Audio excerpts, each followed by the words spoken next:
Um, okay, with this background on the lawsuit protection issues, let's focus for a while now on the topic of financial privacy, and let's see how this fits in together with the type of plan that we want to accomplish.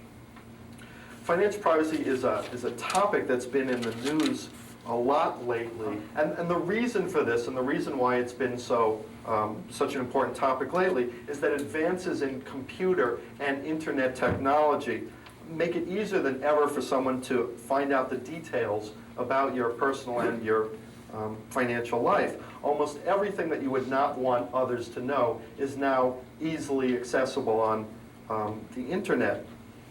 Because of the internet, the process of acquiring information has changed forever. Scraps of paper that used to be maintained in file drawers in government offices, in county recorder's office and public courthouse have now been converted into digital form, and that means they've been entered onto the computer, and the computers have been connected through the internet. Now a single search under your name can return a complete personal information report. Your birth certificate, your marriage license, divorce papers, school transcripts, driving records, civil and criminal filings, credit history, of course, medical records, and detailed asset information are all sold and available. One company that specializes in these searches claims to scan over 100 billion records, and that the average personal information report is over 100 pages long. So if somebody runs a check on you, it's likely that they can produce that much information about your background. Look at the way, for example, that information about real estate is now gathered. A deed to real estate is always recorded in the county recorder's office where the property is located. If you own a house in Las Vegas, then the deed to that house is recorded with the Clark County Recorder's Office. Or if you own a house in the Bronx, then it's recorded with the Bronx County Recorder's Office.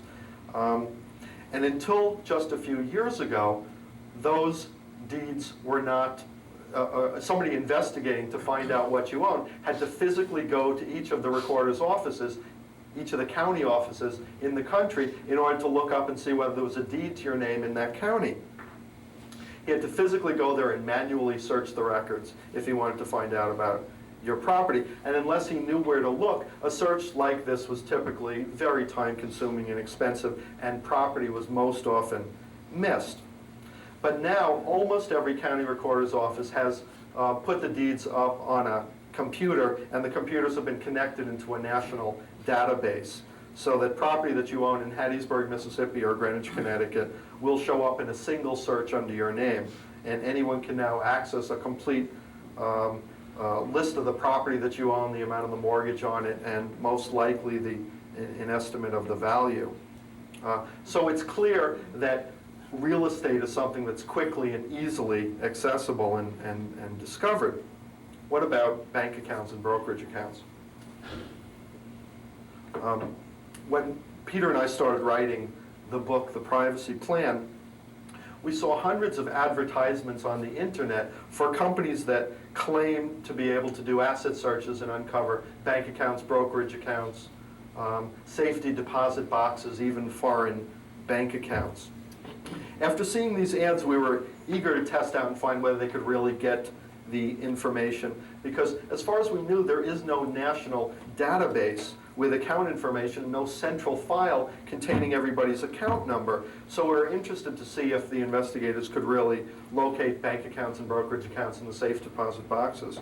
One of our associates, who we'll call Steve, volunteered to be a subject of the test, and we wanted to see what information about him could be located. So we called one of the investigation firms who advertised these asset searches and told them that we had a client who wanted to sue Steve, and we wanted to know whether he had enough money to make it worthwhile. We wanted to see what he had before we filed the lawsuit. The investigator said, we do these type of searches all the time for lawyers, and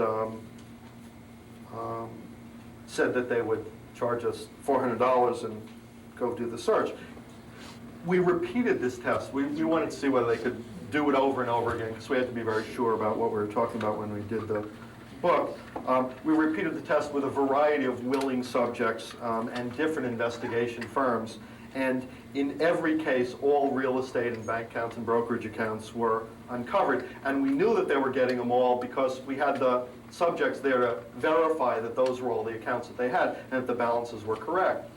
Sometimes if you do a search on somebody that you don't know that you've gotten all the accounts, or you don't know how accurate they are. But in this case, we were able to because we knew what the balances were and where the accounts were located.